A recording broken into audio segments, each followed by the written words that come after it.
recording in 5, 4, 3, 2. And we're live. This is The Human Condition. I'm Vince Orlando. I'm stepping into 2020 like a boss in my head. I'm Sean Davis. I'm Steve, and I'm just glad 2019's over. Yeah. It was that bad, huh? Yeah. Well, actually, I'm just really excited for the video games that are coming out in 2020. That'll do it.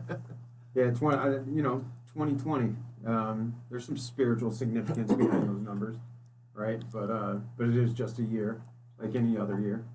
But yeah, it's cool that everybody gets motivated. You know, they think this is going to be the year. I think that's a misguided way to barometer to set your successes and your failures and what you're going to do with your life. The land of tomorrow. Which The procrastinators. Yeah. I'll get to it eventually. Yeah, I'll get to it. But that being said, for a lot of people, it's the thing that sparks that change. So a lot of kinda people. cool. A lot of people need a starting line. Right. Like, I'll do it Monday, and some people can do that. Some people can't. But the new year, it's heavy. Like, you feel it. Everybody knows about it. So I kind of feel like it's an easier starting line than most. I think it's a cool thing. But don't you think because you're programmed from Thanksgiving, like right around Thanksgiving that the holiday season's coming up, the New Year's coming around, that once you get through the holidays and the chaos or lack thereof, that New Year brings in new energy and all that other kind of stuff? But it does, though. You know what I mean? It is new energy based on the day, right? Just like a holiday will bring in new energy just based on our conception of what that's supposed to be. So on this day, we're supposed to give thanks. So there's new energy, whether it's manufactured by that date or not. I think it is. I think it's because we know that we've agreed that today is the first day of the new year. Because if we were on an island and we were looking around, we'd have no idea. Unless you're keeping track of the sun or something. Well, I mean, if you're in space, there's no north, south, east. You know what I mean? Like it's all years. perspective. It's all relative. Right. But this is the world we live in, right? This is our frequency. This is our domain. But that's not what we're talking about today. It's though, not. Is it? Is it? Well, we did, but no. Today we're talking about limiting beliefs, and some people will call them our stories. Limiting beliefs are they're pretty self-explanatory. They're beliefs that you carry, whether they're your own or they've been manufactured by your environment, your upbringing, which typically they are. They are things that you believe in as absolute truths, and they are guideposts for the way that you live your life. So a limiting belief is one that says, well, you can't do that because you're not this, right? So John Bradshaw talks about, when we talk about toxic shame, he talks about everybody assumes roles as children through their caregivers. Now, some people are the scapegoat. Some are the overachiever, the underachiever, the black sheep. The savior. We get all these things assigned to us as children, and before we can. We have any moral compass or ability to decipher whether this is accurate or not. We just assume it. We assume it and we live it. And so if I'm an overachiever, which I became when I was younger as a means to offset how insecure I was and how rejected I felt as a child. And so I became an overachiever. I had to do more. I assumed that role. The negativity to that, what created the toxic shame, is when I couldn't come through, which you can't do. You can't have success all the time. You just can't. So when I would say I'm going to do this project and it didn't happen, I didn't just say, okay, we'll move on to the next one. I'm a piece of shit. I'm a piece of shit. But what it also did was, in talking about limiting beliefs, is it taught me that, well, you're not that, so you can't do this. So for me, you're from the east side of Detroit. Grew up dirt poor, right? Digging out on public assistance, digging out of Goodwill drop boxes for school clothes, right? So college, for example, you're from Hazel Park, university wasn't a thing, it wasn't a common thing for kids to aspire to in our neighborhood. A lot of people went to the trades, which is great, But I wanted to go to university. I didn't want to be in the trades. I wanted to go to the university and I wanted to study but my parents, they didn't know the first thing about a financial aid form. They definitely couldn't pay for me to get there. Now, a limiting belief would say, well, I'm from this neighborhood, everybody else is doing this. I can't do this. Yeah, and I did. I went up there and I hustled. I went up there and I hustled my first check for tuition and room and board on the day of. Like, they still hadn't given me my check yet, and I went between administration buildings and I figured it out. But I could have very easily fallen into the limiting belief that I'm from here. This really isn't a reality for Where'd me you anyway. go? I went to Northern Michigan University. Oh, up in the UP. Yeah. It was a good time. It was a good time. I mean, I stayed up there for a year till I hurt my back in a car accident. I couldn't play football anymore, and I just made the team, and then my legs gave out. So I was trying to make up for the days where I sucked in high school, and it was a dream of mine. And then they couldn't let me play because of this car accident, damaged my spine, and so that's when I said, you know what, I think I'm going to do this acting thing. I took an acting class the next semester, and my professor came up after. It was like our thesis, whatever play. Did a play called Edmund, and I lost myself. You know, I didn't even know what I had just done on stage, but I know I was petrified to be up there. But I lost myself in whatever this thing was, and she came up to me after. She said, "You might want to try this out for real."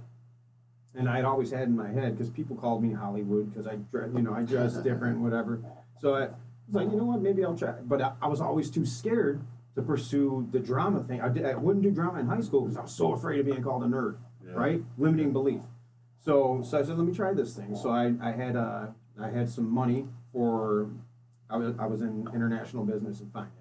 So I was going to Belize for an exchange program that summer, and I already had my money set aside for that from my loans.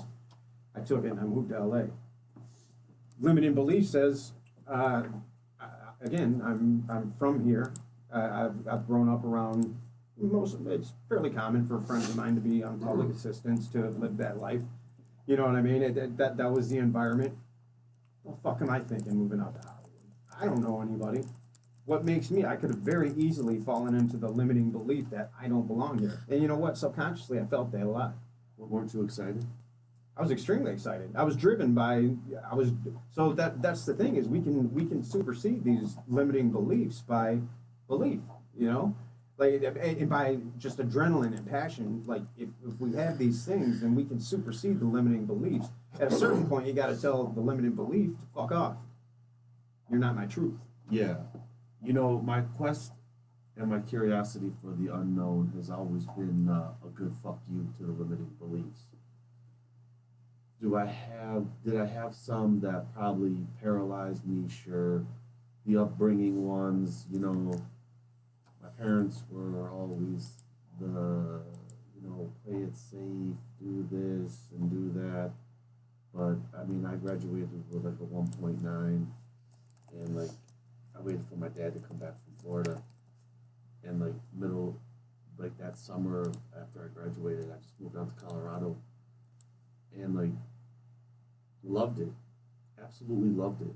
And like, I loved seeing other places, and like, I had a goal and different plans and stuff, and you know, criminal activity kind of took the forefront when I was younger. I wanted money. Not having money growing up, criminal activity was always more. You got paid good. It was a necessity. It was a necessity. You got paid good, you know, and like, I remember like working at Applebee's out in Colorado, like as a prep cook, and I'm like kind of like part-time slinging bows, and like I'm working at Applebee's part-time making riblets and shit. And I was like, what the fuck are you doing, man? Riblets Like, is a funny word. it's not even real rib, dude. It's like, it was just weird, and I was like, what are you doing? Like, you're washing floor mats. Like, I spent a lot of time in kitchens, and I just was like, I'd rather just go sell weed and do that thing and do what criminals do. And, you know, there was no parental supervision around. There was no family. So I never had anyone chirping in my ear, you To know, tell you otherwise. to tell me Yeah. otherwise. And, you know, I really enjoyed what I did. You know, I enjoyed that shit. I enjoyed being free. I enjoyed having Free, money. I enjoyed Slave. not, you know, being part of the system. But like I still enjoy not being part of the system. I still seek self-employment and opportunities of that nature. I absolutely can't stand being a boss or like having a boss that tells me what to do. When I work for myself or I'm owning my own business, I'm my own boss. Other people's beliefs don't come into play. You know, it's all based on like the experience I've had throughout my life and what success looks like to me and how my beliefs have changed. I can completely apply all the spiritual principles that I've been taught into every aspect of my life and unravel all the beliefs of society and the norms and not even make them applicable.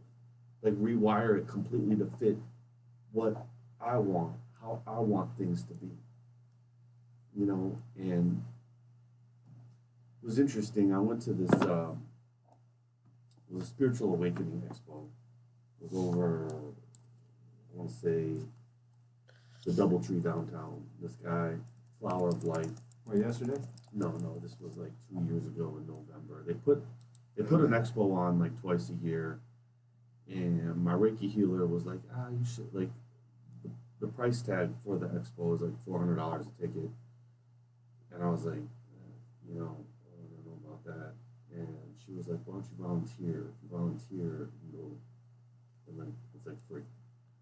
So I went, and there was like a lot of cool stuff, and just a higher level consciousness, and everyone's operating on a whole different vibration and a whole different frequency there. But there was this guy, I met him, and he kind of, there's like a lot of vendors and stuff there, and he said he worked for, like, he pretty much sold, like, did this avatar course program. And I was like, well, what's that? And he said, it's a program about rewiring your belief system. And it shows you how you came up with your beliefs to begin with. Your story. Yeah. So he shot me this thing. I don't know. He shot me this email and it had a couple worksheets on it and stuff. And then he called me about it. And it surprised me because, like, in 5 minutes after I did the worksheet, like, he was able to say, like, how did you come to that belief? And then once you tell him, well, how did that belief come to them, or how did you come to this belief? And then start asking, like, do you believe that belief is true? Do you actually believe that? Yeah. Do you believe that? And just start to rewire, like, show me how, like, a lot of my wiring was, like, kind of, like, singed. Like, the wires had been frayed in certain areas, and I was like, wow, this is, like, you know, I was like, this is, like, some deep shit, you know. And then, like, I was like, how much is this course? And then it was, like, $4,000. Yeah. You know, like, I'm not, like, you know, I'm not gonna do that, but I really, you know, it was funny because then I looked it up after that, and the Avatar course was part of the Scientology. The creators of the Avatar were the same guys that came up with Scientology and the whole kind of Milky Way galactic Yeah. experience. No, not thing. the actual Scientology, right? Yeah, The yeah, L. the Ron Scient- Hubbard yeah, shit? yeah, yeah. I Really? was looking it up before I got here, and it was interesting. Well, on that, I just wanted to bring up, you know, we jumped right into this, and I just wanted to mention what a belief is something that we think is true. It's as simple as that. Yeah. And there are a lot of things that we believe. Basically, everything that you think is a belief of one sort or category or another. And I think the two major ones that are usually talked about is like the physical belief and the abstract belief. So I have a physical belief that there's a tree outside and my car's next to it. We can go check that. We can all agree on it by our senses, right? And then there's an abstract belief where Right. I believe I'm a good person. But that's more subjective, not as objective, right? Yeah, but then you can get into different stuff. Like if we ask, like, well, what color is the tree? Sure. and you have one version of your color and I have my version. Well, and then we it's get just- into quantum physics, and we can say, well, there is no tree. Yeah. There's quantum It's a fluctuation projection. If you Of, believe- subatomic it's a particles. projection of a If reality. you believe in quantum physics and if you believe in mathematics, Right. yeah, that's a belief as well. Right. And what I wanted to say was the limiting belief. There's a ton of different types of beliefs, obviously, and you're talking about limiting beliefs. Those are things that you believe about yourself or about the world that would limit you. From being the best version of yourself possible. Okay, and then clearly there's beliefs that would help you. Right. Non-limiting beliefs. Or something I that would believe help you compassion grow. is the binding force of the universe. I believe that there's enough evidence to support that. Could I be wrong? I always have to allow for that space to be wrong, but does that belief hurt or help me? It makes me a better person.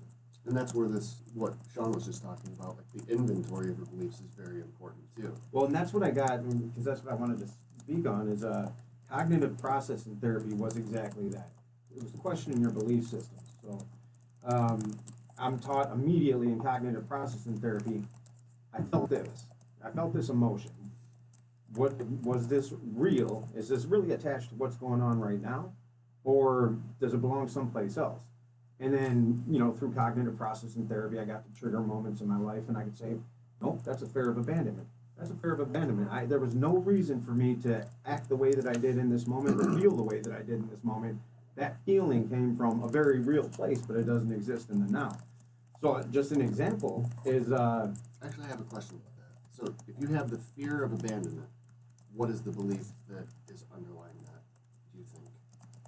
well, I'll go into this whole thing right now because I just talked about it last night at Dharmagate. And so consciously, I don't believe any of the bullshit that's still lodged in my subconscious. I still have to contend with it because it's still the automated response. Still there, still occupies 95% of the brain power that's going on.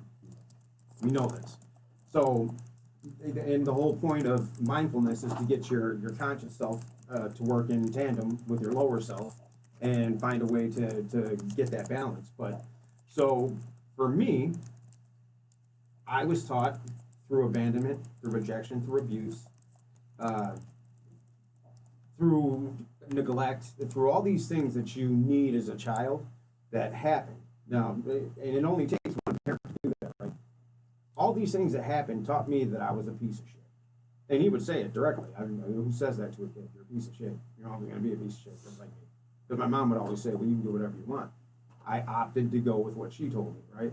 Because, it was real easy to vilify him. But this very much still exists in my subconscious that I'm not worthy of anything. And I was talking about how I'm walking around this, when I got the new house, I'm walking around the space, and it's, more than double the size of the old house. And it's a beautiful home, and I initially I'm trying to talk myself, well, maybe I can't afford this. Well, I can't afford it. You know what I mean? But I was just coming up with all these reasons to not make that move. Then when the kids left, it's just me in this space, and I start feeling the feeling coming on, this loneliness, this disconnection. That's a dangerous place. That's a very dangerous place for me if I'm not aware of it, because what comes next is I wind up on the 10th story of that burning building, and now I gotta jump. I gotta jump, or I gotta try to fight it, which I can't, or I freeze or I collapse. So now I'm without recognizing these symptoms, these things that are still these limiting beliefs that are still very much lodged in my subconscious. I'm in danger, right? And I'm, maybe with PTSD it's an extreme version, or with alcoholism it's an extreme version. But these are all very beautiful conditions that bring to light the fact that you've got these beliefs lodged in your subconscious, and they're way more powerful than you are when you're not aware of them. So what that comes to is I don't want to be rejected. You know what I mean? But I don't care about that anymore. Consciously, I've transcended that. Subconsciously, there's something that goes off in my brain that says, you've worked hard for this house. This was the logical next step. You've been wanting to move for years. This is great for the kids. So many good things about it. Why do you feel disconnected now? And it's because I feel undeserving. Consciously, do I believe that shit? Fuck no. And so, but with mindfulness, I was able to get to this, okay, I feel like I don't deserve this. my subconscious still believes that I'm a piece of shit. I'm unworthy. I don't deserve it. So what do you say to yourself? Well, I have to go through the cognitive processing therapy questions. Is this real? What is this? Because it wasn't real. Because like I would be like, God damn, it's about motherfucking time. You know, like I would switch. I switch my perspective when old limiting beliefs start to like poke their head out. Like I know when it's coming. Like I can like the thought process starts to kind of like chip, and like I just reverse it now.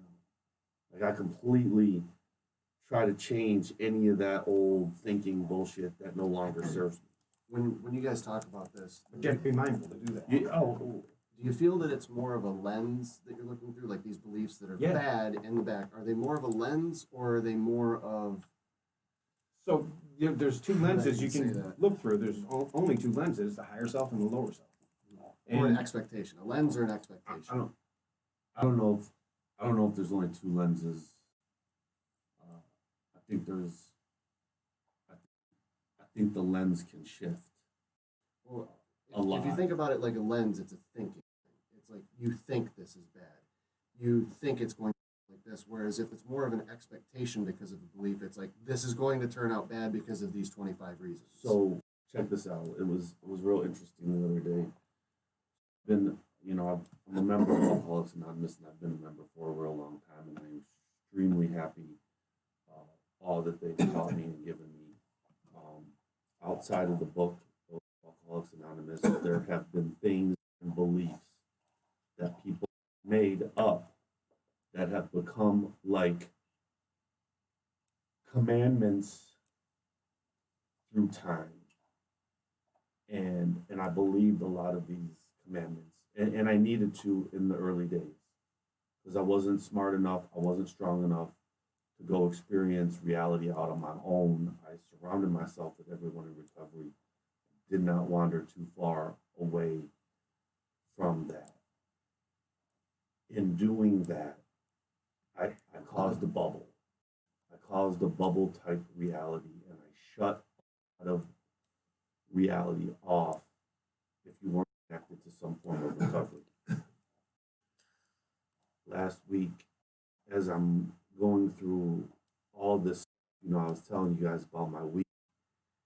I was seeing how a lot of those beliefs that had been handed down to me by elders of Alcoholics Anonymous may have limited a lot of the experience of life that I wanted to.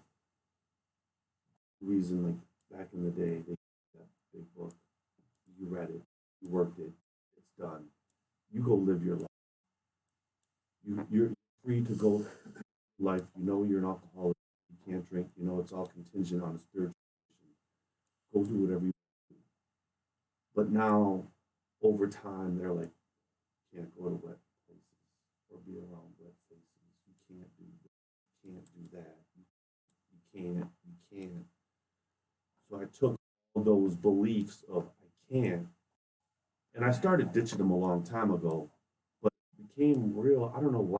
The other day, it was after the Christmas Eve service. I rolled up out of Unity. I had thought about it, and I thought, like, God, it's a gigantic fucking world. Like, I've really kind of felt like I've been in a little bit Infinite possibilities. with infinite possibilities, but when you have limited beliefs, that infinite, there is no infinite. It's finite. There's might have like 10. Yeah, because it's you- exclusive. right. It So excludes all the things that are so Right. bad, right? exactly. Instead of inclusive. So I started to like really look at like all my beliefs needed to be rerouted, and like because like I've always been about believing that anything is possible. I built my whole life since I was 6 years old that miracles happen all the time, and that you completely accessible as many miracles as you want to happen in your life at any given time. There is no number that you are granted. They're unlimited, and you have the power to channel as much of that power as you need. But when you start incorporating limiting beliefs that miracle power is now also going to become limited. My abundance and prosperity is going to be limited. Well, because limited beliefs, you live in lack and limitation. Right. And God don't speak English, the universe don't speak English, it's No, frequency. no. So you're in lack and limitation. Right. What- Free. I need to always remember that I'm free. Your subconscious doesn't remember that. No, and a lot of times you suffer from any kind of mental illness or addiction or alcoholism. It's like look at yourself as like you're contaminated. You know, like, ooh, I can't do this, I can't do that, and then my brain starts to go from there and take. I can't do this, I can't do that, and then web it around, and then start to create delusions that ain't even fucking based in truth. You know, I'm all alone, or I'm with a certain people who do things all the time, and I'm shutting myself off from the whole other Now you're a realm. Republican or a Democrat, Right. or, you know what I mean? Now you're in You these know, categories, and that's what you are. Thing, and truth be told, it makes your decision making easier. You don't have to think much. If you put yourself into a box, and some people would Love rather, that. and some people Yeah. would rather live in a box because I don't have to think much. I can do my 9 to 5. I can go home. I can binge watch Netflix or happy hour or whatever the bike. And I'm living a good life. I was supposed to do. I was supposed to have. I've these got the kids. health care, 401's Yeah, okay. yeah. Yeah. But meanwhile, they're indulging in convulsions because the truth is they don't know they're suffering. They don't know they're suffering because they've limited themselves. We were talking about this today too at Dharma Gate, and so there's a section in the book that says recovery is possible. Well, we did a meditation on attachment. It was an attachment meditation, and it said to go and look at the things that you are still attached to. And for me, what is, goes back to walking through the house and feeling like there's an abyss about to happen. If I don't get on my spiritual, I'm going down a bad road for no reason because it was perfect. So I'm going now. What's a bad road? You're going down the bad road. Any road in Like- Michigan. Like, Yeah, well, no, to me, like like when my subconscious wants to be like, oh, you're gonna go down a wrong road. To me, like I've been down so many fucking wrong roads in my life. It's like, well, it can't be any worse than the ones before. Oh, but again, you might not come back from this road. But That's the road I'm talking about. But then, like, I'll just figure that I'll meet me on the other side. Like that fear of believing that it's the end if I go down this road totally throws out my whole concept of faith. Like I put faith in my, like, I inject that into my blood system like every morning and every evening. Like I live by those principles that we were guided with, and that I was, either taught through others or just how God has expressed himself through me in my own life. So like, if I go down that wrong road, I know that God's with me on that road. I've been down that road more times than I can count. I've almost died more times than I can count. And I can attribute that to my willingness to sit with the devil in the desert for 40, and be tempted. For me, I had to test these limits, and I did. But I can make a choice not to go down that road. Now I can. Now I have the mental capacity and the mindfulness available to me to where I don't have to go down that road. I'll go down it if need be, but I also can make a choice. Where before I couldn't make a choice because I didn't even know I was going down the road because I didn't know what was happening that was leading to that place. So Yeah, I mean, the only road, like, I don't go down the road of like So much picking up road a talk. drink, like. well, that's what I'm talking about. Like that, I know where that road goes. Right. Like that, That's I what know I'm where saying. that road goes. I know where that road. I don't You want to know? go there. Like that's. I know where that for road me. goes. I don't need to go down that one anymore. I've I know where experienced that shit. I know where that street is. Yeah. That avenue. Yeah, I mean, it gets to a dead end real fast too, and then you're like, oh, what the fuck? And it may be a dead end. That's the point. That's why you choose not to go down that road anymore. I have kids. I have this. I have that. Yeah, I mean, anything like the alcohol, like I just, I've given it every opportunity to work in my life, and it just beats the fuck out of me so fast. Well, you know, and that's what I was talking about, is where it says recovery is possible, but we did the meditation on attachment, and all I could come up with is I'm still very much attached subconsciously to this faulty program, not consciously. That's where the work comes in. That's where I have to train my subconscious mind that, no, you're safe. We're in a different place now. We can, you know, I can't kill the ego, but I can talk to the ego and say, look, we're good, man. We don't need that thinking. But so in the attachment meditation, that's what I came up with, right? And that's the truth. That's really my only, because I know better. I live the principle of non-attachment, not subconsciously. I'm still attached very much to the idea that I'm a piece of shit, right? Subconsciously, not consciously. So then we read a chapter out of the book next, and it was recovery is possible. And then my whole take on that is, well, recovery, true recovery, because the only recovery for me now is spiritual recovery. It's enlightenment. It's nothing else. It's not. I don't need to stay away from drugs or alcohol or sex or these compulsions. I do, but that doesn't need to be my primary focus. That's not where the recovery lies. That's step one to recovery. The real recovery for me now is transcendence. I want to embody Christ consciousness before I leave this plane. So, and my comment was, well, recovery is only possible if you know what you're recovering from. What truly, because the suffering was imminent long before you picked up a drink, long before you had this compulsion or that compulsion. You did those things because you suffered. I didn't know I was suffering. I had a high threshold for pain. I was in denial. I had built this image of myself. I did everything in my power to say, I'm not for you. Can't reject me. You need me for this, this, and this. And it was all a defense mechanism. But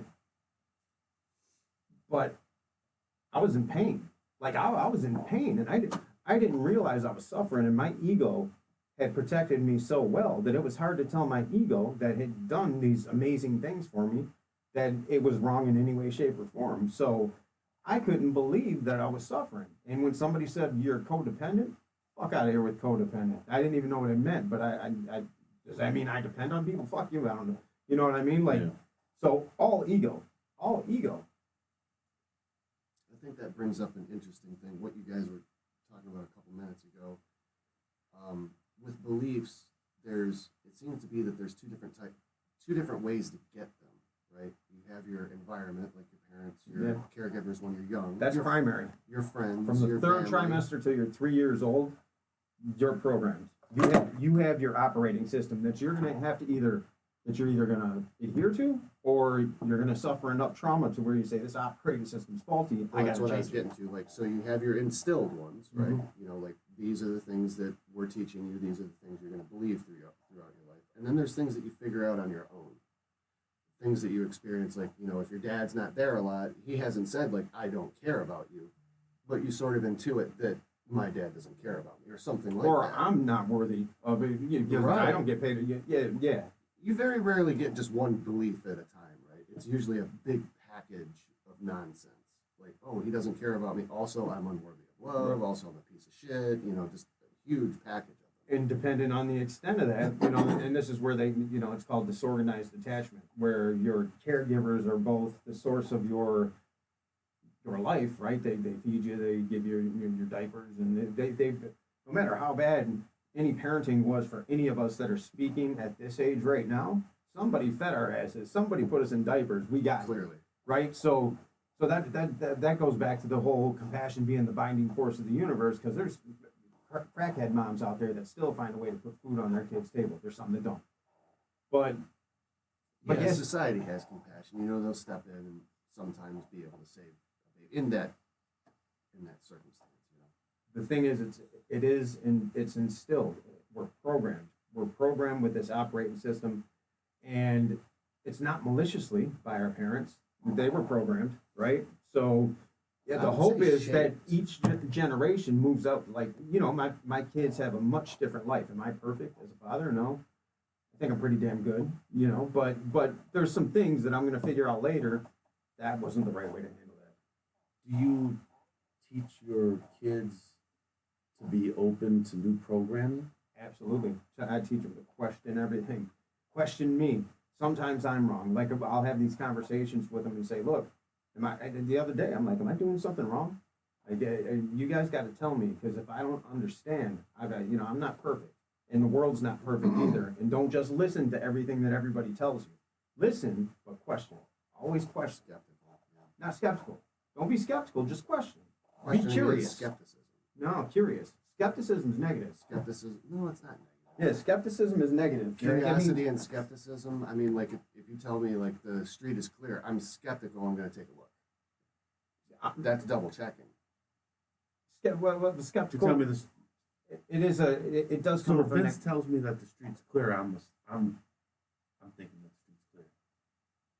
You know, I guess it all comes But from. what if I guess one of it his all- left eye was hurt the other day and he forgot about it and he can't see out from the left? He was telling you what he thought was true, but the street isn't actually clear. Wouldn't you be I might really be asking him grateful like, that what you're side of the street skeptical? did you look at? Or did you hurt your eye the other day?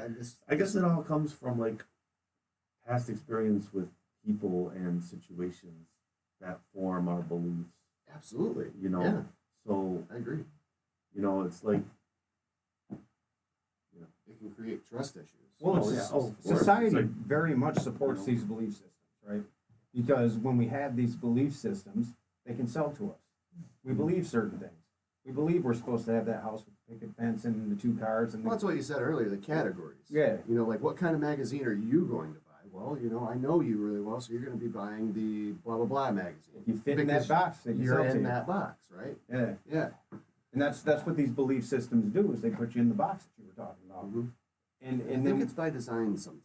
It really feels like it. Like the news and the media especially. It divides you and Well, gets you into little that boxes is. so they can talk to you directly more. that is, but the human condition isn't. We've evolved. We've evolved as a species, and we're much different and far more enlightened now than we've ever been, even though it doesn't seem like it sometimes. We have a lot more information. There's a lot more people trying to reach transcendence and enlightenment. They know what those words mean. But it's so for me, and this is a belief system. I believe that whatever God is, whatever the universe is, whatever that source is, whatever it is, it's not done evolving yet. And our purpose here as manifestations, individualized manifestations of that source, is to transcend these things that are human. These because we're dualistic. That's why I say there's only 2 lenses. You're either looking through the lens of the ego or the higher self. That's it. That's it. There's really no other way you can look at things but those 2 ways. So you got your lower self thinking at the physical plane, you got your belief systems, right? And then you have the I am. And the I am is the I am is the I am is the I am. And everything is possible. Infinite possibilities. You can walk on water, you can raise the dead, those things happen when you have that belief system in place. The problem is, as much as I believe everything, the teachings of Christ, even before, I'm not religious, but when I heard them, I understood them as if I wrote them. I resonated with these concepts. I'm like, I believe that. Subconsciously, I don't believe that shit. That's why I can't walk on water because I don't believe I can walk on water. And even if I say, you know what, I believe Christ walked on water, my subconscious says, that's bullshit.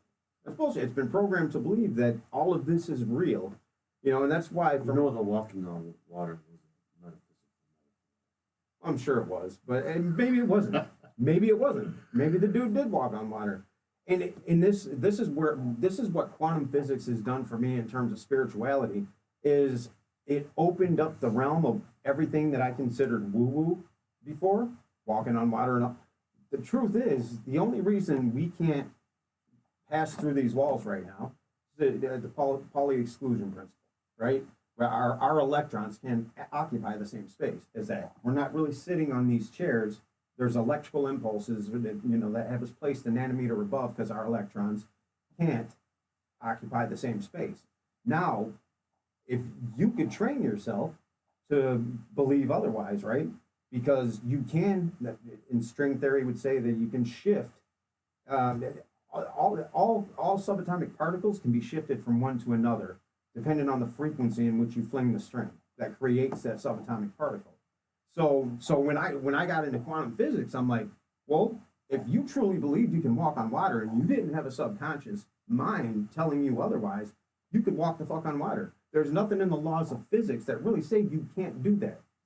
There are in Yeah, Newtonian physics. There kind of is. Like if you listen to a quantum physics guy that does the math all day, he'll say, you know, there's the quantum physical level where the waves and the probabilities are, and then there's like 400 different levels where we are in the macro universe, and there's no way for that kind of behavior to jump from a quantum level to here. It's never happened. But it has. It's never been If it looked did, at or seen. if Christ really walked on water, it did. You know what I mean? If he really raised someone from the dead, it Sure, happened. but I mean, it's the difference between, you know, one quantum thing, which is like really Planck tiny or whatever, doing a disappearance and moving over here to 100 trillion trillion of them doing the exact same thing at the same time. No, it would take a massive shift. Huge. To be able to, and that's where the frequency is. We are locked into a certain frequency. Right. And Or a certain probability, maybe? well, it is a certain, because it's all probability. Right. And that's the thing is everything's probability. So why the fuck do we get stuck in these beliefs? Well, we have no choice. We have no choice. It's just how it is. I think a lot of them get reinforced through media and TV. Absolutely. Realize a lot of that shit. Whatever belief system. I mean, a lot of people probably get their belief system from watching the news and watching TV. And you get a lot from living, too. Like the whole, going back to the walking on water. I've never seen anybody walk on water. Never heard of anybody except for one guy in a book written 2,000 years ago. No one else has ever seen anything like that. No one's heard of it. That's it. I mean, that's my expectation is that human beings cannot walk on pieces of water. It's just impossible because What's it's that never one movie? happened. Remo Williams. What is it? Remo Williams, the ninja in that movie, walked on water. I swear to God. It was, See, but that's the difference, though. Like, so you're probably more of a materialist than I am. And to me, everything sprung forth from consciousness. More of an evidentialist. Like I base Evidence-based. my life off of evidence. What I've seen, evidence-based theory. how it works. Like if Yeah. I drop that, it's going to hit the ground. It's very unlikely to hit the ceiling. Yeah. That's what I am, I guess. But that exists in the material realm, not in the quantum realm. And this is a quantum system. You know what I mean? So So, I exist in a quantum system. Then. well, we're all quantum systems, right? So I'm not outside of it just because I'm a evidential. I can't even say the word. So you know what? That's the funny thing is there's no difference between a quantum system and a spiritual being. There's not. It's just a matter of terminology. So I believe that everything springs forth from consciousness. Conscious interaction is what these subatomic particles did through the source to be able to get to where we are. They all consciously interact. It's not the same level of consciousness that humans have. We can contemplate our existence. But an ant knows how to work with another ant, right? It doesn't exist at the same level of consciousness that we have, but it embodies consciousness, you know? Yeah, it must do, right? It's doing things. Yeah, so anyway, back to the whole quantum thing. Yeah, it's something's holding this frequency together in the way that it is, and we're part of this frequency. And my belief is, and this is a belief, when you achieve Christ level consciousness, you gotta go. You have no business here anymore. And with Jesus Christ, just Jesus of Nazareth, because Christ isn't really a last name, but so he was trained by if you really read the story of Jesus, you get outside of the Bible in the religious context, he was trained by the ancient Essenes. The Essenes were all about empowerment. They only existed for about 4 centuries, disappeared after the crucifixion of Christ. So if you take a child from a manger and you tell this child that you are this, and that's all that child knows, that child will be that. That's what I believe, and I believe quantum physics supports that.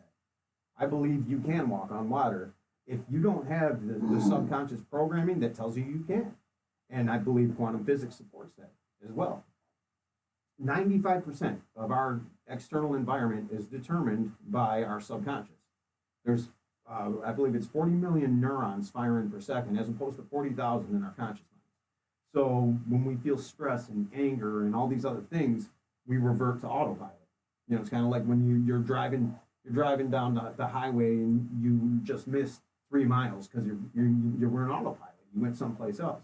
That's what happens when we get mad we revert to our old mechanisms, our belief systems, and it guides us, right? So we got a lot to contend with, just from a quantum physics perspective, from a spiritual perspective, to be able to. It takes the amount of work that it would take to overcome. Because I don't think Gandhi did. I don't think Martin Luther King did. They did great things, but they were still very human and still very caught in the physical universe, right?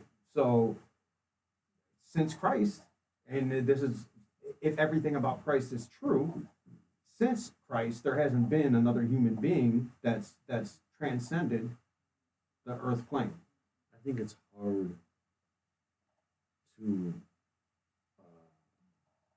ignore the humanness when you have like technology or media. Like there was no cameras around when Jesus was doing what he was doing. It was just a centralized amount of people in a given area. You know, Martin Luther King and Gandhi, I mean, like the whole world knew what was going on. Like the whole world had their eyes on them. So you're gonna have some form of like humanness when lower vibrational beings are asking you questions. You know what I mean? Jesus was taught by the Essenes to speak to lower vibrational beings. Right. So It's also easier to exaggerate when nobody's around. right. And your Right. story's handed down through Yeah, yeah. writing over years and years. It's really easy to exaggerate compared to now, where there's cameras everywhere. It's hard to say like. Well, you can still exaggerate. You can still I push went and performed a sensationalism. miracle.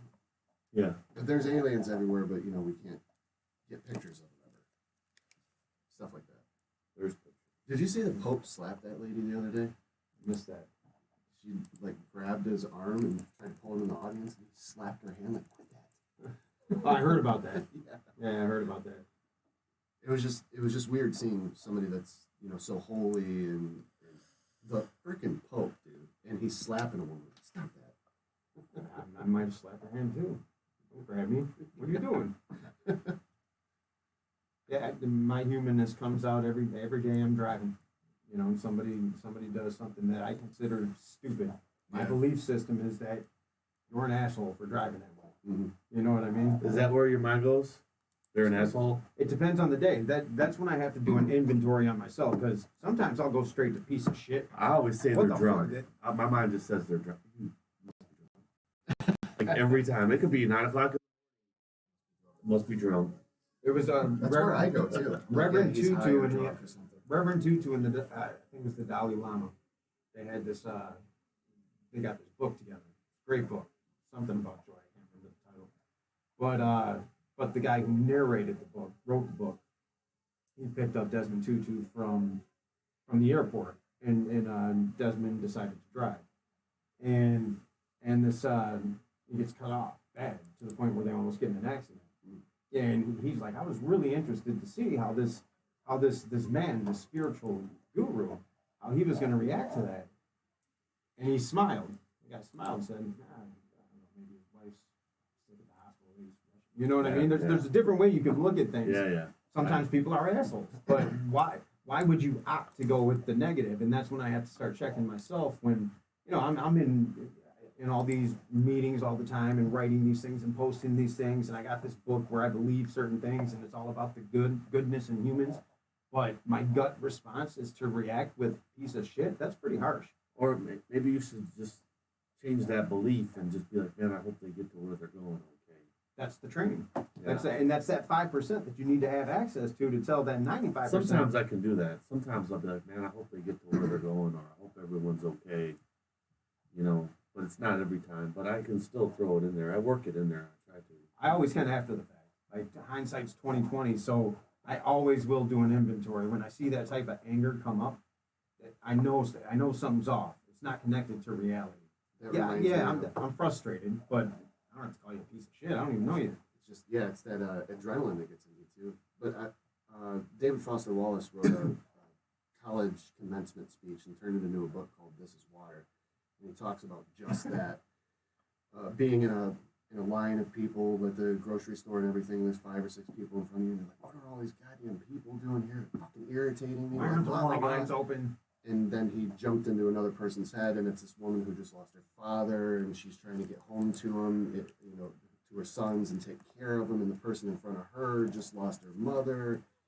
You just don't know other people's stories, and if you don't train yourself or do your best to not have that really negative thing, you're just going to be really fucking miserable a lot. From these belief systems comes expectation, and expectation will kill you. Expectation is where attachment comes from. Because I was taught that you shouldn't drive that way. So now I believe that. So now when you do, you're doing something that directly, negatively affects my world. And you're not supposed to. My kids are supposed to go to college. No, they're not. No, they're not. They might have other things that they want to do that's more important. Right. But I can have that expectation there, and I can pawn that off to them. I can make their lives real fucking difficult because I put this into them, and then now they feel like a shitty person because they didn't do can't what live was up to expected you. of them. Yeah. So that's attachment. You expect. I can go through any of my past relationships, and I expected them to treat me a certain way, and they expected the same.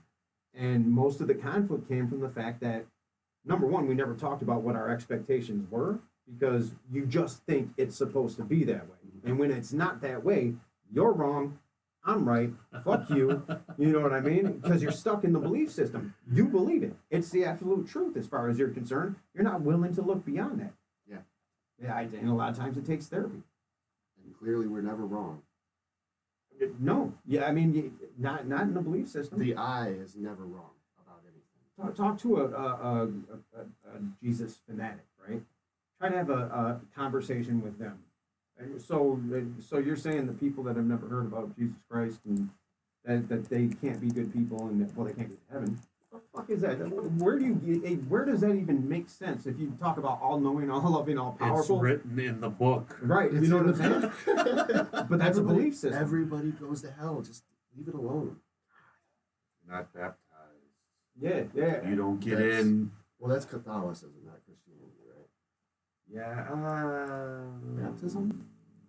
I don't even know. Yeah, I think it's Catholic. Catholics. I think a lot baptize. of them don't. Catholics get baptized. Catholics had the hard thing where, for the longest time, they're like, So yeah, Catholics- everybody goes to hell.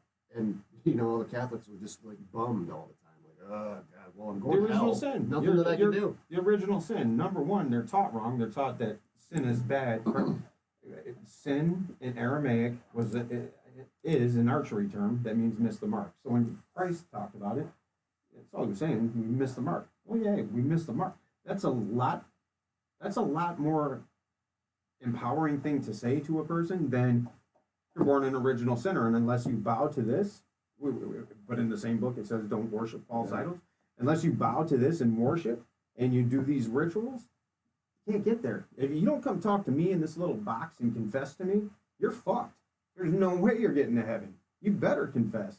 And I'm not trying to bash the rituals, but belief systems will keep you stuck. It was interesting yesterday when I was at the Burning Bowl ceremony and Reverend Glenn, he, repent because the kingdom of heaven is at hand.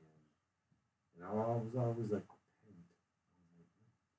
And he said that repent merely means to make changes. That's all it means. It doesn't mean anything.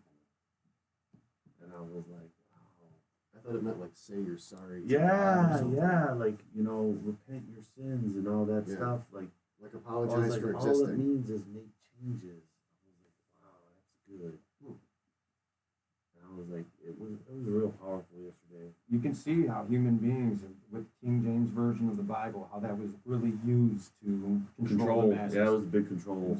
That's all it was. And the fact that people can fall into these belief systems, especially in the age of information, right? Because now ignorance is truly a choice.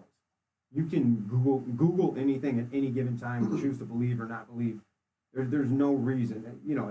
Sometimes sometimes I'll catch myself asking a question that I could easily Google myself. Like, why am I doing that? You know? Sometimes it's nice to discuss things rather than just go right to Google and say, nope, it's ABC. Sometimes it's nice to get some ideas about it before you do that. I do that too. Yeah, well, some people, that's all they do, or they opt not to seek out information, Mhm. and they opt to stay in the belief system because once you open Pandora's box, it's gonna take work, it's gonna take time. It takes a lot of the magic out of it too. Like for me, going from a kid, like where my mom was a God of the gaps kind of person. So, if I asked my mom like, hey, how does this thing work? And she didn't know and dad wasn't around, she'd say, well, God has a plan for everybody. That sort of thing. So I grew up like that for, I don't know, until I was a teenager and I started saying, wait a minute, I don't actually know the answers to those things that I asked about. Yeah. And that's when the internet was coming out, so I started researching. And now I feel like it went from this belief system that was instilled into me, or given to me, to a belief system that I sort of made on my own. And I think I'm happier about it that way. Like having chose what I believe rather than being given it. And yet, there is empowerment in that. Mhm. When I Thank you. there was Great word. there was a point where I had chosen to what I wanted to believe in, but it was still a belief system. It was my ego. It was I was taught this. Well, I'm going to work in opposition to that, and it came from a negative place. So I chose not to believe certain things because I was taught to believe them, and now I'm rebelling against that. So that can be negative. You can get yourself caught in those belief systems too. Like, I'm an actor, right? I'm an actor. I'm supposed to make it in Hollywood. Came back to Michigan. Everyone's in my backyard doing movies. And I got all the big dogs coming to me now. Like, hey, let's get and finance some of these movies. So the incentive gets pulled in 2008 or 2011. I think it got pulled in 11 for no reason. The government. Anyway, the point of it is, I couldn't get out of my head that I was supposed to make it in this career. So that's probably as poor as I've ever been as an adult because I wouldn't shift. The opportunities were gone in Michigan, and I had a choice: take my kids out to L.A. Probably wasn't going to happen with the mother. You know what I mean? Leave my kids, be a paycheck dad, go back to L.A. and pursue this dream that really turned out not even being my dream, just something fun to do, right? Mhm. But we would have never had to live through that poverty, and I'm glad that we did because it made me stronger. It forced me to. It broke down that belief system in that you're this thing. When people would ask me, well, "What do you do?" I'm a filmmaker, or "Who are you?" I'm an actor. You know what I mean? No. These are things that I do, Yeah. and I can do other things. So through that poverty, through this, this collapsing of my ego, I was forced to look outside of the box, and I went and